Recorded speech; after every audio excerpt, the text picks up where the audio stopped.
Good morning student.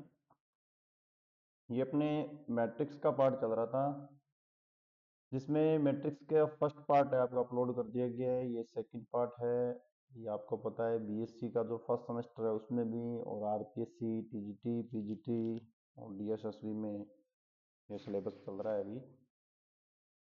देखो क्या दिया हुआ है आपके पास। ए मैट्रिक्स दे रखी है एक्स वाई जेड। बी जो आपके पास मैट्रिक्स है A H G H B F O G F C दे रखी है। सी जो है वो एक्स वाई जेड दे रखी है। हमें प्रूव करके बताना है ए मैट्रिक्स बी सी से मल्टीप्लाई हो, ए बी मैट्रिक्स सी से मल्टीप्लाई हो, दोनों का जो आंसर है ना वो समान आना चाहिए। सहचारिता का जो नियम है ये आपको प्रूव करके बताना है। तो सबसे पहले अपने बी मैट्रिक्स का सी मैट्रिक्स से मल्टीप्लाई कर लेते हैं। देखो ये दोनों पास में है, ये बी है और ये सी है। ठीक है। इसका ए एच और जी जो होगा वो आपका ये जो सी वन, देखो आर वन जो रो है, रो बनानी सीख लो पहले। R one, R two, R three जो रो है वो आपकी सी मैट्रिक्स की जो ये सी वन है इससे मल्टीप्लाई हो जाएगी। आर वन का सी वन से मल्टीप्लाई कर लेना। यहाँ लिख रहा हूँ मैं मल्टीप्लाई, बी सी का आंसर निकाल रहा हूँ डायरेक्ट। जैसे ही करोगे तो आएगा A X plus H Y plus Z G, ये आंसर आएगा आपका। ठीक है। ये आपका किसका आंसर आया है? सिर्फ और सिर्फ आर वन रो का। अब आपको क्या करना है, आर टू रो का भी मल्टीप्लाई करना है सी वन से। तो आपके पास आंसर आएगा X H B Y F Z. R three row का भी आप मल्टीप्लाई कर लो इसी प्रकार से। क्या आएगा आपके पास? G X plus F Y plus C जो जेड है ये आपका आएगा। ये आपके पास क्या प्राप्त हो जाएगी? एक मैट्रिक्स फॉर्म प्राप्त हो जाएगी। ये लो, एक मैट्रिक्स मिल गई आपके पास बी और सी की। अब आपको क्या बोला हुआ है कि जो बी सी का आंसर आ जाए उसको क्या करना है? ए पार्ट करवा रहा हूं, उसको क्या करना है? ए से मल्टीप्लाई करना है। ए का जो मान है वो मैट्रिक्स आपके पास क्या है? एक्स वाई जेड है। तो देखो ए बी सी बता रहा हूं मैं, एक्स वाई जेड है। बी सी का मल्टीप्लाई करना है एक्स वाई जेड से। अब हमें एक बात, तो इससे पहले अपने बेसिक पढ़ के वो मैंने बताया नहीं, ध्यान से सुनो। ये देखो ये 3x3 की मैट्रिक्स है और ये 3x1 की मैट्रिक्स है। यदि ये समान होता है ना तभी ये मल्टीप्लाई होती है। अब यहाँ देखो आपके पास जो बी मैट्रिक्स है उसमें आपके पास क्या प्राप्त हो रहा है? सिर्फ सी वन, सिर्फ सी वन प्राप्त हो रहा है और आपके पास R one, R two, R three हो रहा है। तो ये आपके पास कितनी हो जाएगी? 3x1 की हो जाएगी। और ये पहले आपके पास क्या दे रखा है? 1x3 की मैट्रिक्स दे रखी है। ए वाली आपके पास है 1x3 की मैट्रिक्स। प्राप्त होने वाली मैट्रिक्स आपके पास 3x1 की। दोनों से 3 कैंसिल होके आपके पास 1x1 की मैट्रिक्स प्राप्त हो जाएगी। अब मल्टीप्लाई कर दो। देखो डायरेक्ट जो एक्स वाई है ना वो इन सब से मल्टीप्लाई होगा। एक्स का मल्टीप्लाई कर दो इससे। कलर चेंज करके कर देता हूँ थोड़ा आपको पता चल जाएगा। डायरेक्ट जो एक्स है वो आपका किससे मल्टीप्लाई होगा? X plus H Y plus Z G के साथ आपका किसका मल्टीप्लाई होगा? एक्स का। फिर प्लस लग के जो वाई है उसका मल्टीप्लाई हो जाएगा आपका किससे? H X plus B Y plus F Z से। और प्लस जो आगे जेड है उसका मल्टीप्लाई हो जाएगा G X F Y C Z से। इक्वल आपके जो भी है स्टार्टिंग कहाँ से, तो इक्वल से किया ना तो इक्वल यहाँ नहीं आएगा। अब आप एक्स का मल्टीप्लाई कर लो अंदर। एक्स का मल्टीप्लाई करोगे तो आंसर आएगा ए एक्स की square plus H X Y plus Z, और आपके पास आ जाएगा प्लस जेड जी। एक्स भी है थोड़ा ना, एक्स वाई को एक साथ लिखते हैं, प्रॉब्लम देगा। यहाँ तो ये एक्स है और ये अपने पास है जी लगा के उसके साथ एक्स जेड लिखो इसे। प्लस एच लगा के एक्स वाई, कुछ नहीं अंदर मल्टीप्लाई करना है और कुछ नहीं कर रहा हूँ मैं, ध्यान रख। सिर्फ और सिर्फ आपको क्या करना है, मल्टीप्लाई करके आंसर लिखना है और कुछ नहीं किया है। ये जी लगाओ, एक्स जेड लगा दो, एफ लगाओ, वाई जेड लगा दो, सी लगाओ, जेड की स्क्वायर लगाओ। अब इस इक्वेशन को सही से आराम से लिखो तो आपके पास देखो ए एक्स की स्क्वायर आ रहा है, पहले स्क्वायर वाले लिख लो, फिर आपके पास क्या आ रहा है, बी वाई की स्क्वायर आ रहा है, ये लो बी वाई की स्क्वायर लिख दिया मैंने, फिर आपके पास आ रहा है सी जेड की स्क्वायर।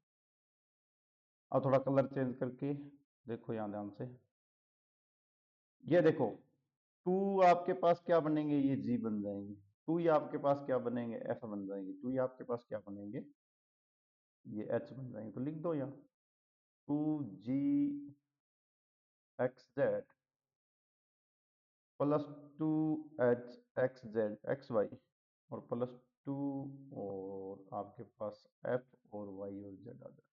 ये लो ये प्राप्त हो रहा है आपके पास।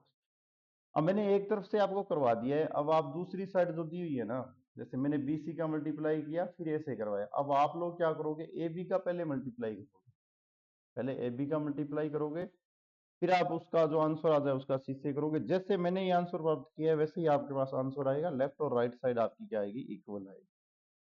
बहुत अच्छा क्वेश्चन है, ध्यान रखना कि ये जो क्वेश्चन है ये भी जो अब की बार नई सेमेस्टर नीति बनी हुई है 2000, ये बात कर रहा हूँ अब की बार की 24 जो 25 वाला एग्जाम होगा सेमेस्टर का, तो इसमें क्या है कि 20 सेमेस्टर वालों के लिए क्वेश्चन भी इंपॉर्टेंट आ सकता है। दूसरी साइड से आप कर लेना इसी प्रकार से, सिर्फ मल्टीप्लाई है, ऐसे टाइम वेस्ट करने का कोई मतलब नहीं है। ये आगे जो आपको क्वेश्चन दे रखा है इसमें है A alpha cos alpha sine alpha minus का साइन अल्फा कोस अल्फा दे रखा है आपको।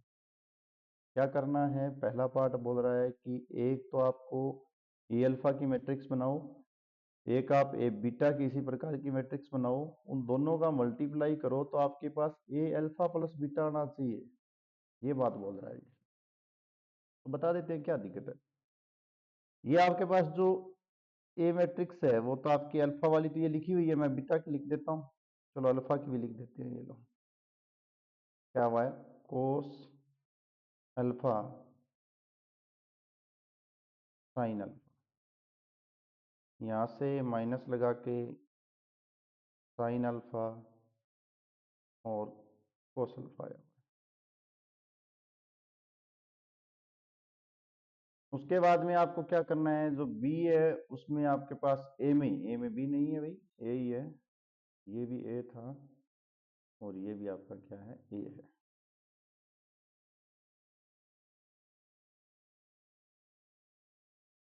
ए में आपके पास बीटा के अकॉर्डिंग एक मैट्रिक्स बना लो, यहाँ आ जाएगा आपका कोस बीटा साइन बीटा और माइनस का साइन बीटा और ये आ जाएगा कोस बीटा।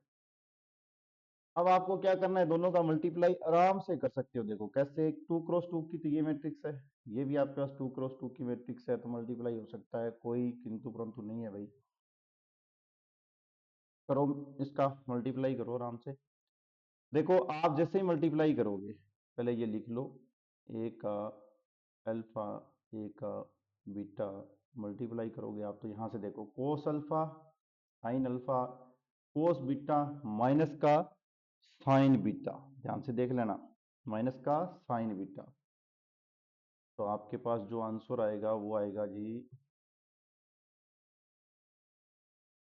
कोस अल्फा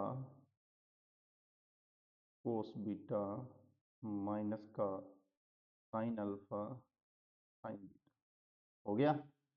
इसके बाद में इसी रो का, जैसे मैंने ये रो उठाई है, इसी रो का दोबारा फिर देखो मैंने R1 रो ली है, R1 का C1 से किया है, अब मैं वापस यही R1 आपकी किससे करूंगा, C2 से भी मल्टीप्लाई करता हूँ, दोनों के दोनों आंसर निकाल लेंगे। करो यहाँ, तो इससे भी क्या आएगा आपके पास, cos alpha sine beta, cos alpha sine beta plus sine alpha और कोस बीटा, ये मैंने नीचे लिख दिया अभी कोस बीटा, ठीक है। दोबारा फिर देखो यहाँ, अब आपको क्या करना है, जो आपके पास दे रखी है आर, जो आपकी कौन सी R2 है उसका C1 से मल्टीप्लाई करो, आर जो टू दे रखी है ये भी R2 का आपको क्या करना है, C1 से मल्टीप्लाई करना है, तो आपके पास आंसर आएगा माइनस का sine alpha cos beta minus cos alpha sine beta. उसके बाद में इसी R2 का क्या है, आप C2 से मल्टीप्लाई कर लो तो आपके पास आ जाएगा माइनस का साइन अल्फा साइन बीटा और प्लस का कोस अल्फा कोस बीटा आ जाएगा। ये आपके पास क्या बन गई, एक मैट्रिक्स बन गई। अब इसके अंदर देखो आपको फॉर्मूले मिल रहे हैं अभी कौन से, साइन ए प्लस बी बड़े और कोस ए प्लस बी बड़ा फॉर्मूला मिल रहा है। आराम से आप इसे चेक करो, फॉर्मूला आपको दिखाई दे जाएगा। देखो कौन सा है, यहाँ देखो कोस अल्फा कोस बीटा माइनस है, इसका मतलब है कौन सा फॉर्मूला आएगा आपके पास, कोस अल्फा प्लस बीटा आएगा। यहाँ क्या है, कोस alpha sine beta plus sine alpha cos beta है, तो साइन में आपके पास आ जाएगा अल्फा प्लस बीटा। यहाँ देखो बीच में माइनस दे रखा है तो माइनस को बाहर निकाल, प्लस का फॉर्मूला बन जाएगा। क्या यहाँ से माइनस को बाहर निकाल लें तो आपके पास क्या बन जाएगा, प्लस का फॉर्मूला बन जाएगा। अपने यहाँ से इसको माइनस को बाहर निकाल के लिख देते हैं साइन अल्फा प्लस बीटा, हो गया। दूसरी साइड जो है उसमें भी अपने क्या करेंगे, कोस का फॉर्मूला बनेगा, कोस अल्फा प्लस बीटा आपके पास फॉर्मूला आ जाएगा। ये तो देखो आपको क्या प्राप्त हो रहा था, मैट्रिक्स ए में अल्फा प्लस बीटा है, अंदर देखो ये देखो alpha plus beta alpha plus beta alpha plus beta alpha plus beta, तो मैट्रिक्स ए को क्या लिख सकते हैं अपने, अल्फा प्लस बीटा भी लिख सकते हैं। यही प्रूफ करके बताना। ये क्वेश्चन भी बहुत बार आ चुका है, ध्यान रखना, बहुत ज्यादा बार आ गया है ये क्वेश्चन, एक दो बार नहीं है, बहुत ज्यादा बार। इसके बाद में इसका बी पार्ट जो दे रखा है वो आपको दे रखा है कि ए की जो एन अल्फा है cos N alpha sine N alpha minus का sine alpha cos N alpha N belongs to आपके पास कोई भी नंबर। देखो वैसे तो आप इसको जैसे चाहो वैसे प्रूव कर सकते हो। जैसे मैं सबसे पहले इसके ऊपर 2 लगा रहा हूँ क्योंकि मुझे एन नंबर्स दिए हैं, मैं नंबर्स के अकॉर्डिंग उस पर 2 लगा के उस मैट्रिक्स को लिखूंगा। तो आप जहां जहां कोस के आगे एन है वहां वहां आप 2 लगा लो, कोस के आगे भी 2 लगा लो, साइन के आगे जो कोण लगा उस कोण के पास 2 लगा लो, और यहाँ आप साइन 2 अल्फा लगा लो, यहाँ आपके पास आ जाएगा कोस 2 अल्फा, हो गया। अब ये आपने n इजिकल टू 2 लेके किया है। इसी प्रकार यदि आप नंबर लेके जैसे 3 लेके 4 लेके आप करोगे तो आपको आंसर आगे 2 आया है, उसके बाद में 3 4 चलता रहेगा, मतलब हर बार जो नंबर डालोगे उसी अकॉर्डिंग इसका नंबर आ जाएगा। तो बेसिकली एक मैं ना इसके अकॉर्डिंग आपको एक मल्टीप्लाई करवा देता हूँ। देखो कैसे, यदि मैं ए के ऊपर के लगाऊं मेरी स्व इच्छा से, आप अपना नाम भी लिख सकते हो, जरूरी नहीं है की तरह लिखो, आप अपना यहाँ नाम लिख सकते हो। तो ये आपका एंगल के पास ही जाएगा, क्या जाएगा, जहां एंगल है उसके पास चला जाएगा। ये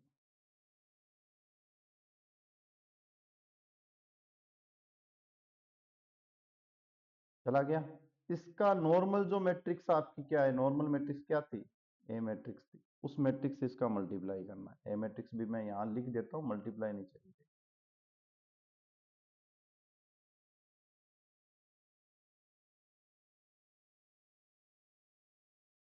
ये नॉर्मल मैट्रिक्स हो गया। अब आपको क्या करना है, ए के का ए से मल्टीप्लाई करके आंसर लिखना है, आपको कुछ ना कुछ मिलेगा। देखो जैसे ही आप ये R1 रो है उसका C1 से मल्टीप्लाई करते हैं, देखो मल्टीप्लाई अभी सबको करना आ रहा है, बार बार ये एक ही बात नहीं बताई जाएगी क्योंकि आगे मैट्रिक्स में आगे बहुत ज्यादा इंपॉर्टेंट है। जो ऑप्शनल क्वेश्चन आएंगे ना वहां अपने को समय की बहुत ज्यादा जरूरत रहेगी, क्योंकि जो सेमेस्टर वाले बच्चे हैं उनको भी क्या है ऑप्शनल क्वेश्चन करने ही होंगे। तो यहाँ से माइनस लगा के, माइनस वाला पार्ट यहाँ नीचे लिख रहा हूँ इसके, ठीक है, साइन के अल्फा और साइन अल्फा। अब देखो इसी का मैं C2 से मल्टीप्लाई कर देता हूँ तो क्या आ जाए आपके पास, कोस के अल्फा साइन अल्फा, प्लस लगा के नीचे लिख रहा हूँ भाई, ध्यान रखना, प्लस लगा के मैंने यहाँ नीचे लिख दिया साइन के अल्फा कोस अल्फा। अब दोबारा देखो यहाँ से फिर मैंने R2 रो उठा लेते हैं, R2 रो का भी आप मल्टीप्लाई करोगे तो आपके पास क्या आ जाएगा, माइनस का साइन के alpha cos alpha minus cos के अल्फा साइन अल्फा। इसी प्रकार यहाँ देखो माइनस का साइन के अल्फा और साइन अल्फा। फिर आपके पास आ जाएगा कोस के अल्फा कोस अल्फा। ये भी वही फॉर्मूला बन रहा है भाई। आप इसको देखोगे ना, ये आपके पास फॉर्मूला बनेगा कौन सा, कोस आएगा, ए आएगा, प्लस वन आएगा, अल्फा आएगा। यहाँ वही साइन आएगा, के प्लस वन आएगा, अल्फा आ जाएगा। ठीक है। और इसी प्रकार से यहाँ अपने माइनस बाहर निकाला था तो यहाँ भी माइनस ही आएगा आपका। माइनस लगाओ, के प्लस वन लगाओ, अल्फा आ जाएगा। यहाँ आपके पास कोस लगाओ, के प्लस वन लगाओ, अल्फा आ जाएगा। इसका सेकंड पार्ट नहीं पूछा गया, ध्यान रखना भी, जो मैंने अभी करवा रहा हूँ फर्स्ट पार्ट बहुत बार पूछा गया। अब आपको क्या करना है, आपको ये जो मान है उसके आगे देखो ये के आ गया ना, इसका मतलब है जो ये के का जो त्रिकोणमिति फॉर्मूला है, अर्थात एन की जगह आप क्या पुट कर लो, के पुट कर लो। जैसे ही आप देखो, मैंने एक टूल लिख के बताया था आपको, मैं यहाँ के की जगह वन मानूं तो ये देखो ए और ए का क्या हो जाएगा, एक स्क्वायर। आगे देखो क्या हो रहा है, कोस टू, यहाँ क्या आ रहा है माइनस का टू अल्फा, यहाँ क्या आ रहा है साइन टू अल्फा, यहाँ क्या आ रहा है बस कोस टू अल्फा। ये लो, यही प्रूफ करके अपने को बताना था। चलो नेक्स्ट पे।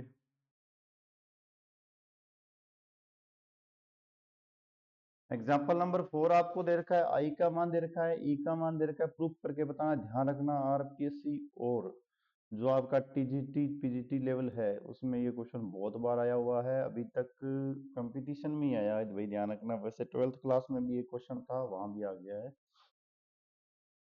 सेमेस्टर में इसका ऑप्शनल क्वेश्चन बन सकता है। देखो ए आई प्लस बी ई की 3 दे रखा है, ये पार्ट मुझे ये पता है, आई की जगह ये मान है, ए से मल्टीप्लाई करूंगा तो जहां मेरे पास वन है वहां मेरे पास क्या आ जाएगा, ए आ जाएगा। ठीक है, आराम से मैं इसे छोटे ब्रैकेट में ले लेता हूँ। प्लस लगा के बी का मल्टीप्लाई ई की जगह करूंगा तो मुझे ये पता है, प्लस लगाओ जीरो, यहाँ बी आएगा इसी एक जगह, और कुछ नहीं आने वाला है। और बाहर ऊपर क्या दे रखा है, इसके ऊपर ये थ्री दे रखा है, ये मैंने थ्री लगा। अब इसको जोड़ लो, ए और ये हो गया बी और जीरो और ए, ये बन रही है आपके पास ए थ्री क्रॉस की मैट्रिक्स।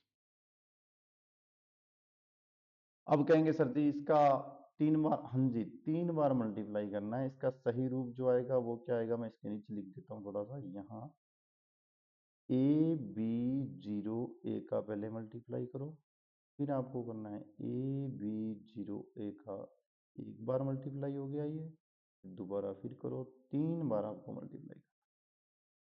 देखो एक मैं यहां से करवा देता हूं, ए बी का यदि आप यहां से R1 रो का C1 रो से करोगे तो ए का ए से ए स्क्वायर, जीरो से जीरो, ठीक है, एक स्क्वायर जीरो।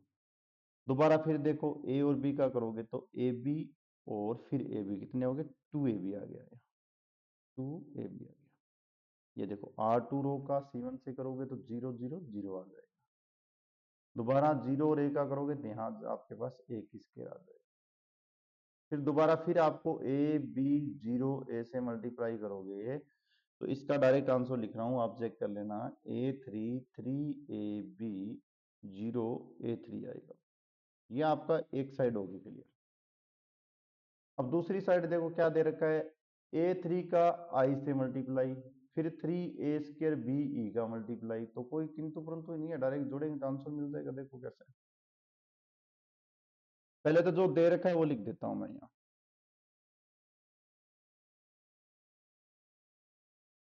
ये दे रखा है ए थ्री का आई से मल्टीप्लाई कर लो तो ए थ्री यहाँ बाहर लिखो, आई का मान आपको 1001 दे रखा है, इसमें खुद दे रखा है, ऊपर लिखा हुआ है।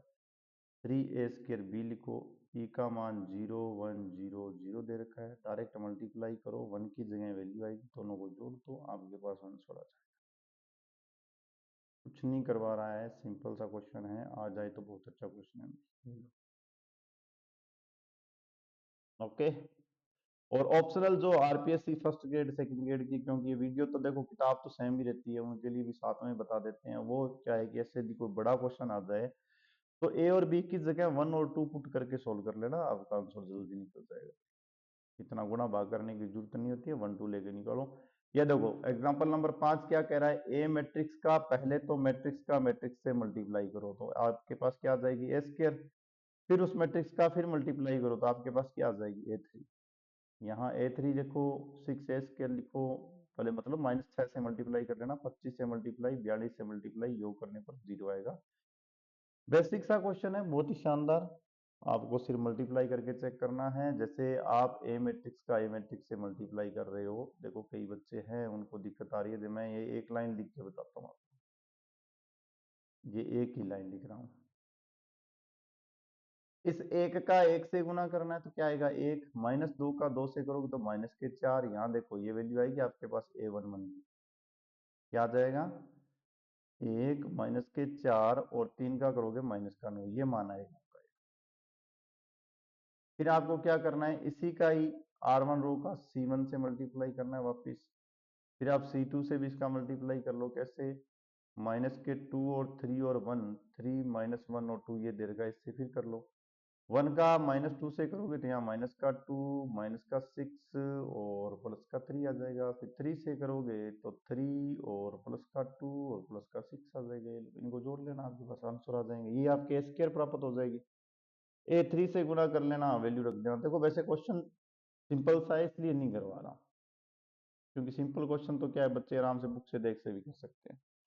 आगे देखो क्या आ रहा है, परिवर्तित मैट्रिक्स क्या होता है, एससी मैट्रिक्स। ये देखो परिभाषा ध्यान रखना भाई, सेमेस्टर जो बच्चे हैं बीएससी वाले उनके लिए इंपॉर्टेंट है ये।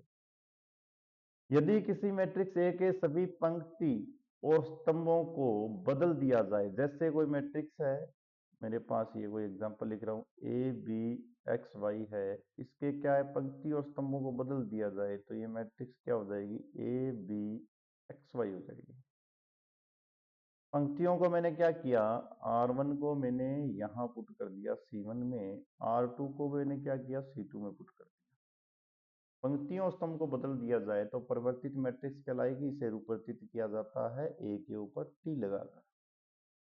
अर्थात एक मैट्रिक्स आपके पास m क्रॉस n की है, जैसे ही उस पे ऊपर टी लग जाता है तो वह n क्रॉस m की हो जाती है। बस ये बात याद रखनी है आपको, पंक्तियां स्तंभ हो जाएगी और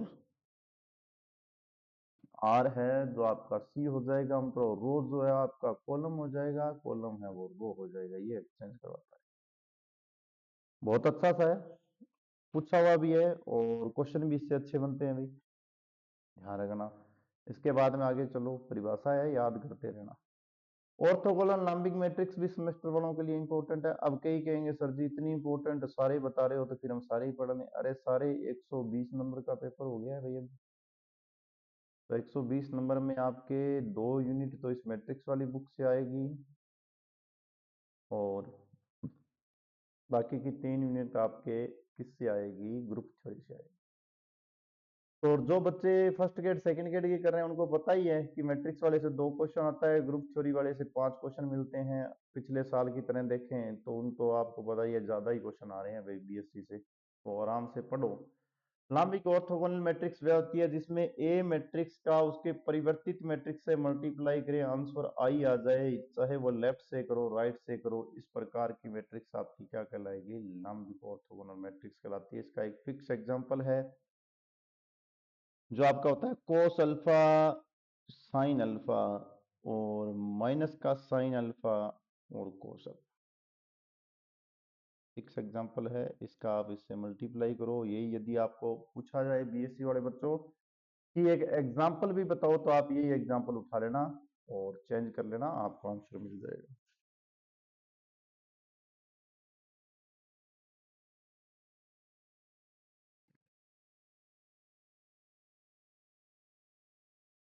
आगे चलो, इन दोनों का गुण मल्टीप्लाई कर लेना, कोई बात नहीं है, पंक्तियां स्तंभ करके मैं एक साइड से करके बता देता हूँ। चलो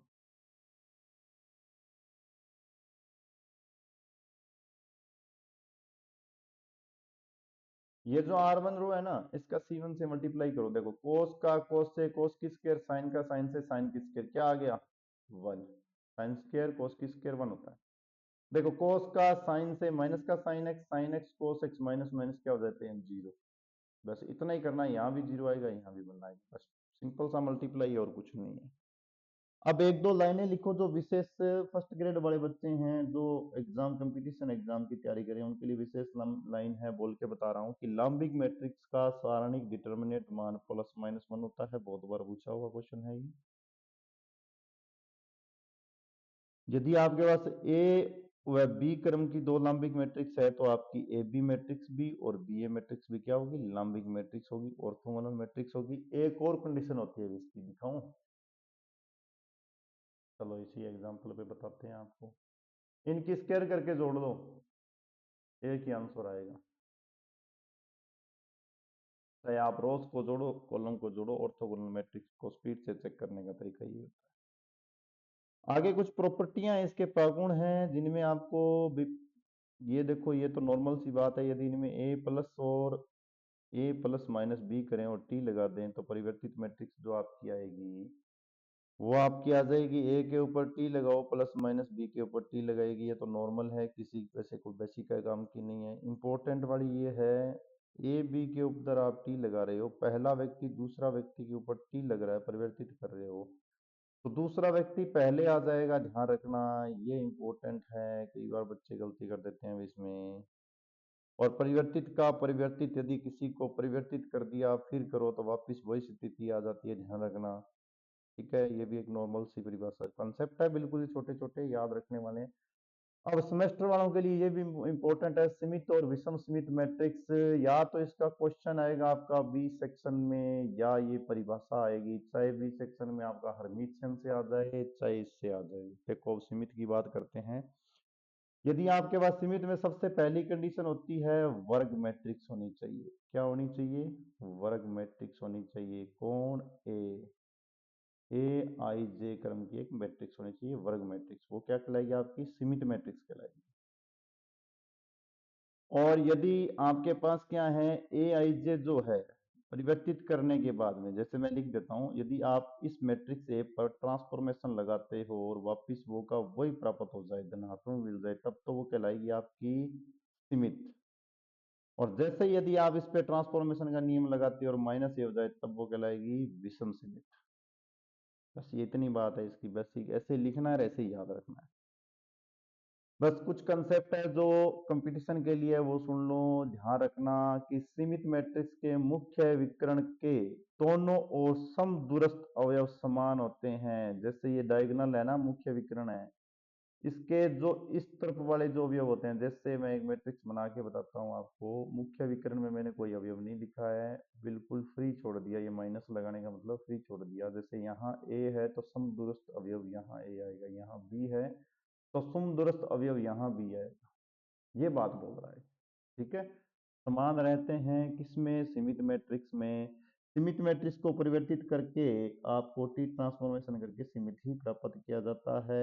एक और विशेष लाइन होती है इसके, मुख्य जो विषम सीमित मैट्रिक्स है उसमें विकर्ण के अवयव जो होते हैं वो शून्य होते हैं। ये लाइन बहुत बार पूछी गई है, ध्यान रखना, विकर्ण के अवयव किस मैट्रिक्स में शून्य होते हैं? कई कहते हैं शून्य मैट्रिक्स में, यदि ऑप्शन में शून्य मैट्रिक्स नहीं है, ऑप्शन में आपके पास क्या आ जाए, विषम सीमित मैट्रिक्स आ जाए, तो आपका ऑप्शन वही होगा, ध्यान रखना। चलो आगे, ये आपके कुछ कंसेप्ट दिए हैं। यदि ए कोई वर्ग मैट्रिक्स है, ए प्लस ए का ट्रांसफॉर्मेशन किया जाता है तो सीमित है। थ्योरम में ध्यान रखना, ए माइनस ए टी करने पर विषम सीमित आएगा, ए का टी या टी का ए करने पर सीमित आएगा। देखो कैसे, जैसी लैंग्वेज बोल रहे हैं ना आपको वैसे ही लिखना है। मैं ऑप्शनल ए उठा रहा हूँ, देखो मुझे पता है ए प्लस ए पर मैंने टी लगा हुआ था, मैंने वापिस उस पर सिर पे टी लगा दिया। अभी अभी कंसेप्ट सिखाया था, ए प्लस बी के ऊपर भी आप टी लगा रहे हो तो वो क्या आएगा आपका, ए पर भी टी आता है और बी पर भी टी आता है। यही बात मैंने बताई थी, गुणधर्म बताया था। अलग अलग कर दो इसको, ए पे टी लगाओ प्लस ए पे ट्रांसफॉर्मेशन फिर टी पे टी लगाओ, परिवर्तित करना है। ये तो कुछ नहीं है, जैसे था वैसे का वैसा आएगा। परिवर्तित का परिवर्तित मैंने लिखाया था, वापिस वही मैट्रिक्स आती है। देखो ये प्राप्त हो गया ना। ठीक है, सीमित है तो सीमित ही रहेगी, कुछ चेंज करने की जरूरत नहीं है। दूसरा कंसेप्ट क्या बोल रहा है, यदि आपके पास a माइनस टी है तो मैंने उसी लाइन में क्या बोला था आपको, इस पे यदि आप t लगाओगे तो देखो यहाँ प्लस माइनस के दोनों फॉर्मूले बताए थे अभी। आप इस पे क्या करो, टी लगाओ, माइनस लगा के ए ट्रांसफॉर्मेशन लगाओ, फिर उस पे टी लगा लो। ए टी ट्रांसफॉर्मेशन का ट्रांसफॉर्मेशन वापस क्या होता है, ए हो जाता है। देखो यदि आप विषम सीमित लेके इसको हल कर रहे हो तो विषम सीमित ही आंसर है। ठीक है, कुछ करना वरना कुछ नहीं है, जैसे है वैसे का वैसा ही बताना है, बस कुछ नहीं है। विषम सीमित का यहाँ से कैसर कैसे आया था, अरे माइनस बाहर ले लो भाई, ये लो, ये बराबर हो गया। इसके बाद में जो सी पार्ट था वो आपका क्या कहता है, सी पार्ट कहता है ए पे ट्रांसफॉर्मेशन लगाओ, चाहे आप लेफ्ट और राइट दोनों में, ये दिया हुआ है, मैं इस पे टी लिख देता हूँ सिर्फ। मैंने आपको क्या सिखाया था, अभी अभी एक फॉर्मूला बताया था कि यदि आप किसी ए टी के ऊपर सिर्फ ए टी लगा रहे हो तो पहले टी इस पे लगेगा फिर इस पे लगेगा, ये नियम इस पे लगा दो, ये लो, क्या दिक्कत है। और ए पे टी लगाओ, ट्रांसफॉर्मेशन का ट्रांसफॉर्मेशन क्या होता है, वापिस से होता है, ये देखो ए टी प्राप्त होगी ना, यही तो पूछ रहा है, बिल्कुल ही आसान सी है, ध्यान रखना ये आई हुई थ्योरम है, ये आ चुकी थ्योरम है, इससे भी क्वेश्चन सोल्व होंगे आगे जाके। अब कई कहेंगे सर इससे क्वेश्चन कौन से सोल्व हो जाएंगे, तो बिल्कुल सिंपल सी बात है, सिंपल सी लग रही है, आगे चल के यही आपको मुश्किलें देनी शुरू कर देगी भाई। ये आपकी थ्योरम कौन सी थी, 1.2 कंप्लीट हो गई, अब आप 1.3 पे चलो। यदि ये कोई वर्ग मैट्रिक्स है, दो सीमित विषम सीमित मैट्रिक्स का योग सीमित व विषम सीमित मैट्रिक्स होता है, कोई दिक्कत नहीं है। आप इसके दो पार्ट बना लो। फर्स्ट पार्ट क्या कह रहा है कि आपके पास दो मैट्रिक्स है, कोई बात नहीं जी, मैंने एक व दो बी मैट्रिक्स ले ली, इसको क्या किया, सीमित करना है सिर्फ, पहले इस दोनों मैट्रिक्स को मैं सीमित लेके बात को प्रूव करूँ। सीमित की परिभाषा कहती है कि इस पे ट्रांसफॉर्मेशन लगाओ बराबर होता है बी पे लगाओ बराबर होता है, ये बात ये बोल के आए। लाइन क्या बोल रही है, योग करने का बोल रही है, दोनों का योग कर दो, फिर पे टी लगा दो, तो ए पे टी लग जाएगी, बी पे टी लग जाएगी। ए पे टी और बी पे टी का आंसर क्या आता है, ए और बी आ रहा है, क्या हो गया, वापस जो थी वो की वो मिल गई, तो सीमित है, क्या दिक्कत है। दूसरा केस बना लो इसमें कि यही जो मैट्रिक्स है, ये नहीं ले रहा हूं मैं, आपको समझाने के लिए इसमें ले रहा हूं पी मैट्रिक्स और क्यू मैट्रिक्स क्या है, विषम सीमित मैट्रिक्स है। दूसरा केस, दोनों में से तो समान ली हुई है बुक में, आप अलग अलग लग लेना। तो P यदि विषम है तो P पे T लगने पर बाहर माइनस आ जाएगा, Q यदि विषम है तो T लगने पर माइनस का Q T आ जाएगा, बाहर माइनस आ जाएगा बस। ये थोड़ा मैंने विपरीत लिख दिया भाई, उसमें तो चल जाता है, इसमें नहीं चलता। कैसे बोलोगे सर, कैसे, माइनस यहाँ नहीं, टी इस भाई साहब पे लगेगा, माइनस यहाँ आएगा, टी इस पे लगेगा, माइनस यहाँ आएगा, परिवर्तित करने के बाद में माइनस आएगा। तो क्या करना है, दोनों को जोड़ना है, जोड़ दो, क्या दिक्कत है, सिर्फ पे टी लगा दो, तो पी पे टी प्लस क्यू पे टी लगेगा, और देखो क्या आ रहा है, पी पे टी का मान आएगा माइनस का पी, और ये आ रहा है आपका माइनस का क्यू, ये प्लस का लिख दिया, मिटाना पड़ेगा भाई। ये लो, आपके पास आ रहा है माइनस का पी, माइनस का क्यू आ रहा है, आप इसको ले लो माइनस बाहर, पी प्लस क्यू प्राप्त हो गया। नियम क्या था, माइनस बाहर आ जाना चाहिए, विषम सीमित है, ये लो विषम सीमित हो गया। बिल्कुल सिंपल सिंपल सी बातें हैं, थोड़ा थ्योरम लग रही है आपको ऐसे है। समान क्रम की दो सीमित मैट्रिक्स का गुणा भी सीमित मैट्रिक्स होता है यदि वे गुणा हेतु क्रम विनिमयता नियम का पालन करती है। देखो समान मैट्रिक्स है, जैसे ए मैट्रिक्स है और बी मैट्रिक्स है, ये समान है, ध्यान रखना, क्रम में समान क्रम की मैट्रिक्स है, ध्यान रखना, समान क्रम की मैट्रिक्स है, वैसे समान नहीं है, समान क्रम की मैट्रिक्स है, तो कुछ नहीं करना, क्या दिक्कत है, ए बी के ऊपर ट्रांसफॉर्मेशन लगाओ, तो क्या हो जाएगा, सीमित का नियम पढ़ के आ चुकी हो आप, बी पे ट्रांसफॉर्मेशन ए के ट्रांसफॉर्मेशन आता है, क्या लिखना है, बी ट्रांसफॉर्मेशन बी होता है, ट्रांसफॉर्मेशन ए होता है, कहाँ दिक्कत आ रही है। क्रम विनिमयता पालन करवाना है तो ए बी होता है, क्रम विनिमयता ए बी होता है, इसको वापस बी ए को ए बी भी लिख सकते हैं, इसके आगे लिख देना, यहाँ से इस कंसेप्ट में भी क्रम विनिमयता का नियम पालन करना, बिल्कुल ही छोटा सा है। इसी के साथ क्या हुआ, आपका बेसिक कंप्लीट हो गया। नेक्स्ट में अपने एग्जांपल जो है 1 नंबर है, उससे अपने बात करेंगे।